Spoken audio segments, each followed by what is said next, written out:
কোপার আগে বড় ধাক্কা খেল ব্রাজিল। 2 বছর পরে আবারও দরজায় কড়া নাড়ছে ফুটবলের দক্ষিণ আমেরিকার মহাদেশীয় শ্রেষ্ঠত্বের টুর্নামেন্ট কোপা আমেরিকা। তবে গুরুত্বপূর্ণ এই টুর্নামেন্টের আগে বড় ধাক্কা খেল অন্যতম ফেভারিট দল ব্রাজিল। চোখে চোটের কারণে ছিটকে গেছেন ম্যানচেস্টার সিটিতে খেলা দলের অন্যতম গোলকিপার এডেরসন।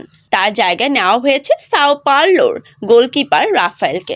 এই পরিবর্তন ছাড়াও ব্রাজিল দলে আরও 3 সদস্য যোগ করেছেন ব্রাজিলের কোচ দোরিভাল জুনিয়র।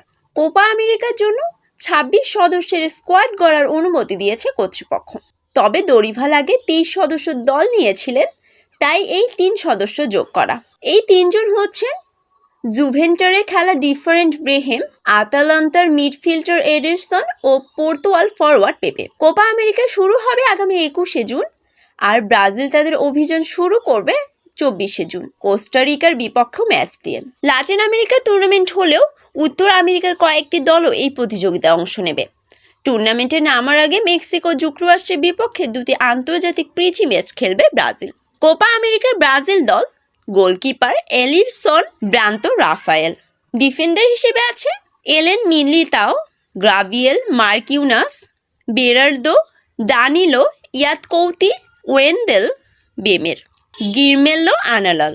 মিডফিল্ডার হিসেবে রয়েছে Lucas Paqueta, Ederson, Andreas Pereira, বুন্ডো Guimaraes, Douglas Luiz, Joao Gomes. Forward Gabriel Martinelli, Raphinha, Endrick, Evanilson, Rodrygo, Savinho, Vinicius Junior ও পেপে।